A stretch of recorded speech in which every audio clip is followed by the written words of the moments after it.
আসসালামু আলাইকুম, সবাইকে স্বাগত আমার চ্যানেলে আরেকটি নতুন ভিডিও দেখার জন্য। আজকে খুবই সুস্বাদু একটি ভর্তার রেসিপি শেয়ার করব। আমরা তো সবসময় বেগুন পুড়িয়ে বা সিদ্ধ করে ভর্তা করে খাই, কিন্তু আজকে আমি একটু ভিন্নভাবে বেগুন ভর্তা করব। এর জন্য আমি নিয়ে নিচ্ছি একটা কালো রঙের লম্বা একটু মোটা বেগুন। আপনারা যে কোনো সাইজে যে কোনো ধরনের বেগুন নিতে পারেন। বেগুনটা আমি আগেই ভালোভাবে ধুয়ে নিয়েছি। এখন একটা চাকুর সাহায্যে বেগুনটা ভাজির শেপে আমি কেটে নেব। আমরা গোল গোল করে যে ভাজিটা করি সেইভাবে কাটবো, তবে একটু পাতলা আকারে, কারণ ভাজির শেপটা কিন্তু একটু পুরু হয়। আর এটা আমি একটু পাতলা করে কেটে নিচ্ছি। বেগুনটা কাটা হয়ে গেছে। এখন আমি আলাদা আরেকটা পাত্রে নিয়ে নিচ্ছি লবণ এবং হলুদ মেশানোর জন্য।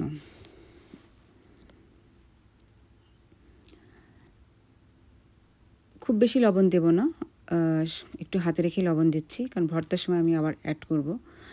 তো এখানে আমি সামান্য পরিমাণ লবণ এবং সামান্য পরিমাণে হলুদ দিয়ে বেগুনগুলো খুব ভালোভাবে মাখিয়ে নিচ্ছি। এভাবে 5 মিনিট রেখে দিব। তারপর ভাজা শুরু করব। চুলার উপরে অলরেডি একটা ফ্রাই প্যান বসিয়ে দিয়েছি। তারপর দিয়ে দিচ্ছি সাদা তেল। আপনারা ইচ্ছা করলে সরিষার তেল দিয়েও বেগুনগুলো ভেজে নিতে পারেন। তেল গরম হলে একে একে সব বেগুনগুলো দিয়ে দিব।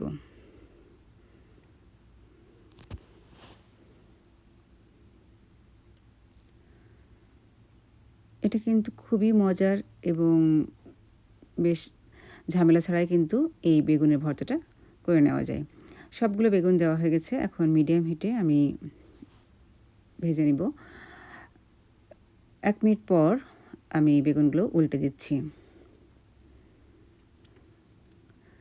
সবসময় চেষ্টা করবেন বেগুনগুলো মিডিয়াম হিটে ভাজতে। হাই হিটে ভাজলে বেগুন উপরে পুড়ে যাবে, ভিতরে কিন্তু সিদ্ধ হবে না। তো একে একে সব বেগুনগুলো আমি উল্টে দিচ্ছি। তারপর এটা একটা ঢাকনা দিয়ে আমি ঢেকে দেব 1.5 থেকে 2 মিনিটের মতো। 1.5 থেকে 2 মিনিট পর আমি ঢাকনাটা উঠিয়ে আবার উল্টে দিব।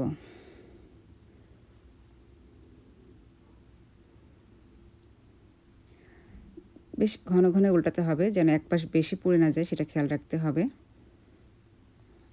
সবগুলোতে আবারও 1 থেকে 1.5 মিনিটের জন্য ঢেকে দিচ্ছি। 1.5 মিনিট পর ঢাকনাটা উঠে নিচ্ছি,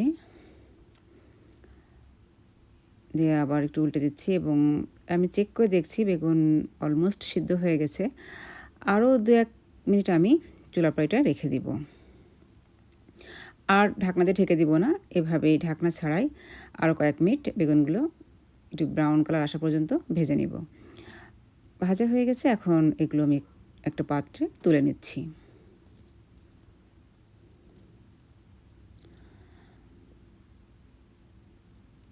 এখন অন্য একটি পাত্রে আমি তেল দিয়ে দিয়েছি এবং তার মধ্যে দিয়ে দিচ্ছি গোটা কয়েক শুকনা মরিচ। শুকনো মরিচগুলো আমি ভেজে নিচ্ছি। এই তো ভাজা হয়ে গেছে। এখন এগুলো উঠিয়ে নিচ্ছি। আমার ভর্তার জন্য সব উপকরণ রেডি। আমি আমার পছন্দ মতো শুকনো মরিচ নিয়ে নিচ্ছি। আপনারা যেমন ঝাল খাবেন বা মরিচ খাবেন সেই অনুযায়ী নিয়ে নেবেন। এরপর পরিমাণ মতো লবণ দিয়ে মরিচগুলো ম্যাশ করে নিচ্ছি। যেহেতু বেগুন কিন্তু লবণ দিয়ে ভাজা, সেহেতু সেই আন্দাজে কিন্তু লবণ দেবেন।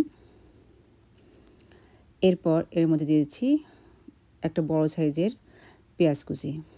বেগুন ভর্তা একটু পেঁয়াজ বেশি দিলে ভালোই লাগে।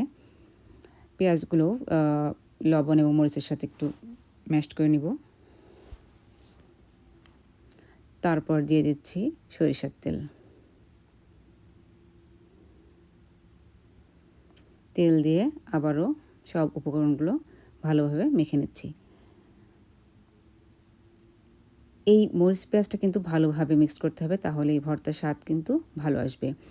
এরপর বেগুনের থেকে মানে যে খোসাগুলো আছে, আপনারা খোসা সহ ভর্তা করতে পারেন। আমি খোসাগুলো ফেলে দিচ্ছি। একে একে সব বেগুন থেকে খোসাগুলো উঠিয়ে নিচ্ছি।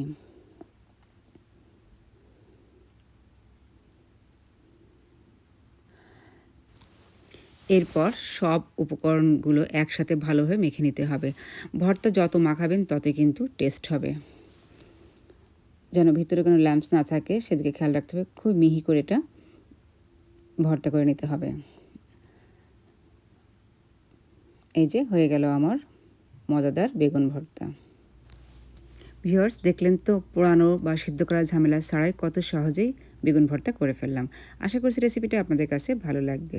সবাই ভালো থাকবেন, সুস্থ থাকবেন। দেখা হবে আবার নেক্সট কোনো ভিডিও নিয়ে। আল্লাহ হাফেজ।